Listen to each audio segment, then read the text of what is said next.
วัสดีครับผมสวัสดีครับมื้อนี้ให้เบิ่งไอ้ถั่วลันเต่าครับแป๊บเดียวใหญ่แล้วถั่วลันเต่าก็ได้ออกดอกแล้วเด้ดอกมันดอกถั่วลันเต่าพี่น้องเอ้ยใกล้สิได้เก็บแล้วก็คือเก่าครับพกพอกับผมพิชิตคนลุ่มน้ำโขงครับอยู่น้ำโขงอยู่น้ำแปลงพักอยู่น้ำสวนยาอยู่ไปเรื่อยๆ คลิปนี้ก็ให้เบิ่งถั่วลันเต่าครับกำลังจ่อดอกกำลังออกดอก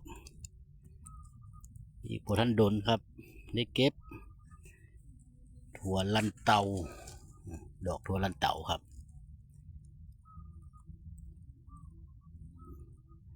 กับวิวทิวทัศน์แม่น้ำโข